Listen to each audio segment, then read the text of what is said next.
Un important congrès sur le cancer du sein se tient jusqu'à demain à Acropolis, un cancer qui touche également les femmes de moins de 40 ans dans 5% des cas et de plus en plus les femmes de plus de 70 ans, des tranches d'âge qui autrefois étaient peu concernées. On écoute à ce propos le chef du département d'oncologie au centre Antoine Lacassagne.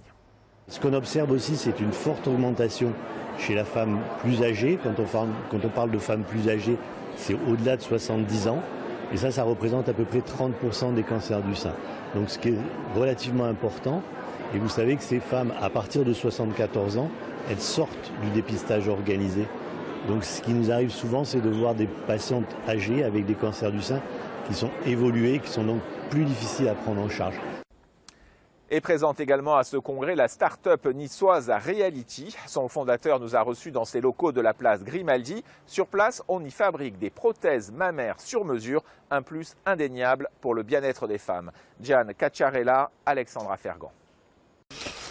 Voici Théo, je viens de prendre une empreinte de cette patiente qui a subi une mastectomie il y a 2 ans. Ouais. Et on va lui réaliser la prothèse définitive.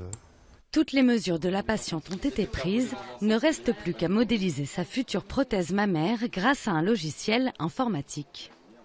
Je pars au maximum de son sein d'avant et j'essaye de l'adapter à son nouveau corps après l'ablation.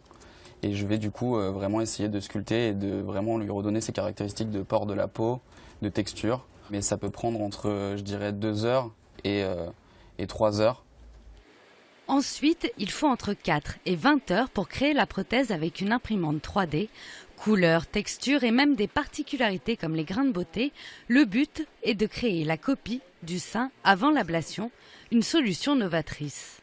Les prothèses actuellement sont de ce type-là, c'est-à-dire qu'en fait elles ont toutes une même forme en fait triangulaire, ce qui me paraît assez dingue parce qu'en fait chaque femme a sa forme de sein, contrairement à la prothèse Reality, qui elle en fait représente en fait le sein qui a été mastectomisé. Donc du coup on reconnaît en fait par la couleur, le mamelon, l'aréole, en fait sa forme, son unicité. Les patientes peuvent ensuite porter ces prothèses avec ou sans soutien-gorge. Pour l'instant, elles coûtent entre 1 500 et 4 000 euros pour une durée de 3 à 5 ans, mais pourraient bientôt être remboursées par l'assurance maladie. Chaque année, plus de 1000 femmes sont touchées par un cancer du sein dans les Alpes-Maritimes.